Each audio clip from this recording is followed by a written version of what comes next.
मैं कुछ नहीं जानती, आपको आना ही पड़ेगा। मेनका किसी से फोन पर बात कर रही थी, तभी उसकी ननद सुगंधा वहां पर आ गई। अरे भाभी, किसको बुलाने की बात चल रही है? मेनका यूं अचानक सुगंधा को देखकर हैरान हो गई। डर कर उसने फोन कट कर दिया और फोन बेड पर रखकर वॉशरूम के अंदर चली गई। ऐसी कौन सी बात हो गई जिस बात से डर कर भाभी को बाथरूम लगाई? तभी सुगंधा की नजर फोन पर गई। उसने कॉल हिस्ट्री चेक की तो उसे पता लगा कि वो उसके ही मंगेतर निहाल से बात कर रही थी। भाभी निहाल से आखिर क्या बात कर रही थी? आने तो बाहर पूछती हूँ। थोड़ी देर बाद खुद को हुस्न की परी समझने वाली मेनका बाथरूम से बाहर आ गई। बाहर आते ही सुगंधा ने उससे पूछा, भाभी आप मेरे मंगेतर से फोन पर बात कर रही थी? मेनका ने हड़बड़ाते हुए कहा, अब हाँ क्यों, मैं तेरे मंगेतर से बात नहीं कर सकती क्या? क्यों नहीं भाभी, आप निहाल से बात कर सकती है, लेकिन आप उन्हें बुलाने की बात कर रही थी, ये कुछ समझ में नहीं आया। मेनका ने बात को घुमाते हुए कहा, बात दरअसल ऐसी है कि निहाल के घर वाले तुझे आज शाम को देखने आने वाले हैं और वो कह रहे हैं कि मेरे माँ बाप जिस भी लड़की को पसंद कर देंगे मैं उससे शादी कर लूंगा। वैसे भाभी निहाल ने बात बिल्कुल सही कही। खैर, शाम को निहाल का परिवार सुगंधा को देखने आया। सुगंधा किचन में चाय बना रही थी, तभी वहां पर उसकी भाभी मेनका आ गई। अरे मेरी प्यारी ननद, तुझे देखने लड़का आया है, तू जल्दी से जाकर तैयार हो जा, तब तक मैं चाय बना देती हूँ। थैंक यू भाभी, लेकिन चाय लेकर मैं ही जाऊंगी। सुगंधा तैयार होने अपने कमरे में चली गई और मेनका ने चाय में बेहोशी की दवा डाल दी, वो भी सिर्फ एक कप में, और वो कप सबसे आगे रखा ताकि निहाल वही कप उठा ले। भाभी कैसी लग रही हूँ मैं? क्या बात है सुगंधा, तुझे देखते ही निहाल बेहोश हो जाएगा, देख लेना। ये ले चाय नाश्ता लेकर जा, पर ध्यान रहे सबसे पहले निहाल को ही चाय देना। सुगंधा ने वैसा ही किया। खन्ना साहब, ये हमारी बेटी है जिसकी फोटो ने आपको दिखाई है। अगर निहाल चाहे तो अकेले में जाकर बातचीत कर सकता है।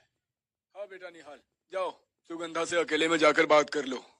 चाय पीते पीते निहाल को थोड़ा सा सुरूर चढ़ने लगा। अरे नहीं नहीं, मुझे कोई बात नहीं करनी। अगर आप सभी को रिश्ता मंजूर है तो मुझे भी मंजूर है, अगर आप सभी को रिश्ता मंजूर नहीं है तो मुझे भी मंजूर नहीं है। इतने में वहां पर सुगंधा की भाभी मेनका आ गई और हाथ पकड़कर उन दोनों को अपने कमरे में ले गई। अरे क्या बच्चों की तरह शर्मा रहे हो तुम लोग? अब तुम दोनों चुपचाप बातचीत कर लो, कोई नौटंकी नहीं चाहिए मुझे। अगर कहो तो मैं चली जाती हूँ यहाँ से। अरे नहीं नहीं, आप यहीं रुकिए, वरना घर वाले क्या समझेंगे।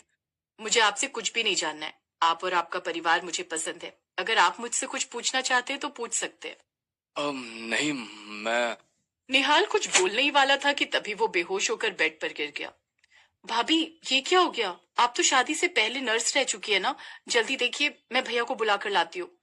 किसी को कुछ बताने की जरूरत नहीं है, बस थोड़ा सा स्ट्रेस होने की वजह से बेहोश हो गया है। तुम ऐसा करो, चुपके से पानी लेकर आओ, तब तक मैं इसे देखती हूँ। सुगंधा चुपके से पानी लेने चली गई। इधर मेनका ने निहाल को अपने गले से लगा लिया।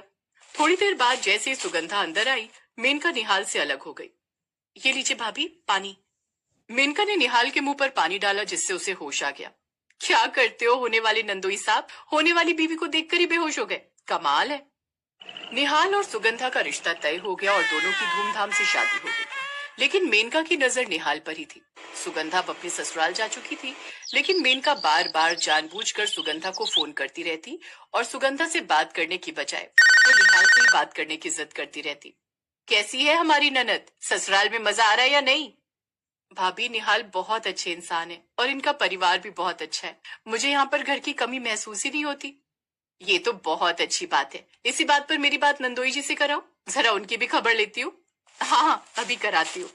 सुगंधा ने फोन निहाल को दे दिया। अब मेनका का ये रोज का काम हो गया। वो सुगंधा को फोन करती, लेकिन घंटों निहाल से ही बात किया करती। एक रोज मेनका ने अपनी सासू माँ और पति से कहा, सासू माँ 6 महीने हो गए, आपको अपनी बेटी की याद नहीं आती? और आप दिन भर काम में ही बिजी रहते हैं, आपको अपनी बहन की याद नहीं आती? हम लड़कियों के साथ यही होता है, शादी होने के बाद मायके वाले भूल ही जाते हैं हमें। ये कैसी बातें कर रही हो तुम मेनका? मैं भला अपनी बहन को क्यों बोलूंगा? अरे तो अब 6 महीने हो गए, अपनी बहन और नंदोई जी को यहाँ बुला लो, कुछ दिन यहाँ गुजारेंगे वो लोग। बहू ने तो मेरे दिल की बात छीन ली, मैं अभी फोन करती हूँ दामाद जी को। अपनी सासू माँ की ये बात सुनकर मेनका बहुत खुश हो गई और शाम को ही निहाल अपनी नई नवेली दुल्हन सुगंधा के साथ उसके मायके आ गया। घर की डोर बेल बजी। अरे आओ आओ, अंदर आओ तुम दोनों। अंदर जाकर निहाल अपने सास ससुर और बाकी परिवार वालों से मिला। अगली सुबह जब सुगंधा अपने कमरे में नहीं थी, तो इस बात का फायदा उठाकर मेनका उसके कमरे में गई और उसकी साड़ी पहन ली। मैं सिर्फ नाम से ही नहीं, बल्कि हुस्न से भी मेनका हूँ। तभी कमरे में सुगंधा का पति निहाल आ गया। उसने पीछे से मेनका को अपनी बाहों में भर लिया।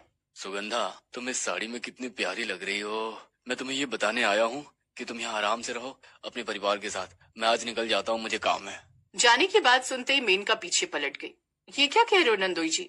निहाल हैरान हो गया और थोड़ा डर भी गया। अरे भाभी, आप यहाँ क्या कर रही हो? आई एम सॉरी, मुझे लगा कि सुगंधा है। अरे कोई बात नहीं नंदोई जी, मेरे हुस्न के जाल से कोई नहीं बच पाया है। मेनका उसका हाथ पकड़ने लगी, लेकिन तभी निहाल अपना हाथ छुड़ाकर वहां से भाग गया। सुगंधा, मैं घर जा रहा हूँ, जब भी आना हो मुझे फोन कर देना। अरे आज तुम नहीं जा सकते निहाल बेटा, आज हमें खातिरदारी करने का मौका तो दो। मैं भी तो वही कह रही थी सासू माँ। घर वालों के प्रेशर देने की वजह से निहाल उस दिन रुक गया। दिन भर अच्छे अच्छे पकवान बनाकर उसे खिलाए गए, लेकिन पूरा दिन मेनका उसे घूरती रही। रात हो चुकी थी। निहाल और मेनका कहीं गायब थे। भैया, मेनका भाभी कहीं नहीं दिखाई दे रही और ना ही निहाल। तुम्हारी भाभी मुझे कहाँ कुछ बताती है सुगंधा। तभी डोरबेल बजी। सुगंधा ने दरवाजा खोला।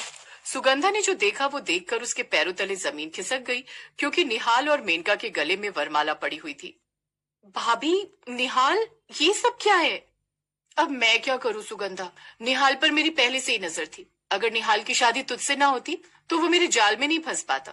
इतने में सुगंधा का भाई आया और उसने निहाल की गिरेबान पकड़ ली। साले, मैं तुझे इतना अच्छा इंसान समझा और तू मेरी बीवी के साथ ही चक्कर चला बैठा। तुझे मैं छोड़ूंगा नहीं, पहले तुझे मारूंगा, उसके बाद मेनका को मौत के घाट उतार दूंगा। अचानक घर में महाभारत मच गया। सारे लोग हैरान और परेशान हो गए। सुगंधा के भाई ने एक जोरदार तमाचा निहाल को मारा और वैसे ही निहाल की नींद खुल गई, क्योंकि वो ये सब कुछ सपने में देख रहा था। निहाल, क्या हुआ? तुम हाफ क्यों रहे हो? तुम्हारे चेहरे पर से पसीना क्यों टपक रहा है? कोई बुरा सपना देखा क्या? सुगंधा, लगता है मुझे तुम्हें बताना ही पड़ेगा। क्या बताना पड़ेगा? जो भी हो बता दो, परेशान मत हो। ये जो तुम्हारी मेनका भाभी है ना, ये मुझ पर लाइन दिया करती है। जब भी देखती है मुझे गलत नजर से ही देखती है। इतना सुनते ही सुगंधा हंसने लगी। अच्छा, तो तुम इस बात से परेशान हो? भाभी बहुत ही चुलबुली नेचर की और बहुत मॉडर्न ख्याल की। वो सभी के साथ ऐसा बिहेव करती है। सो जाओ। निहाल उसके कहने पर सो गया, लेकिन अगली सुबह जब बाथरूम के अंदर से निहाल टॉवल मांग रहा था, तब मेनका उसे टॉवल देने के बहाने बाथरूम में ही घुस गई। अरे छोड़ो भाभी, ये क्या कर रही हो आप? इतने नखरे मत दिखा। उन लोगों की बातें सुनकर सुगंधा और पूरा परिवार उसके कमरे में आ गया। निहाल बाथरूम का दरवाजा खोलकर बाहर आया और उसके तुरंत बाद मेनका भी बाथरूम से बाहर आ गई। सभी लोग निहाल को ही उल्टा सीधा बोलने लगे, लेकिन तभी बीच में सुगंधा आ गई। बस कीजिए आप लोग, मुझे निहाल पर पूरा भरोसा है, वो ऐसा कुछ नहीं कर सकते। मुझे भी मेनका पर पूरा भरोसा है। और सुगंधा, तुम अपनी इतनी अच्छी भाभी पर डाउट कर रही हो? भैया, कल रात में ही निहाल ने मुझे बताया था कि मेनका की उन पर बुरी नजर है, लेकिन मैंने रात में उस बात को इग्नोर कर दिया था। चलो निहाल, कोई तुम्हारा भरोसा करे या ना करे, मुझे तुम पर पूरा भरोसा है। इतना कहकर सुगंधा ने अपना बैग पैक किया और निहाल के साथ वहां से निकल गई। देखिए, इसमें ना ही मेरी गलती है और ना ही निहाल की।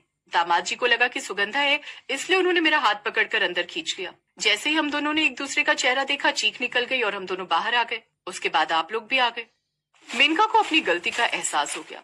उसने फोन करके निहाल से माफी मांग ली और उस बात को वहीं दबा देने के लिए कहा। उसके बाद ना निहाल यहाँ कभी आया, ना ही मेनका कभी अपनी ननद के घर गई।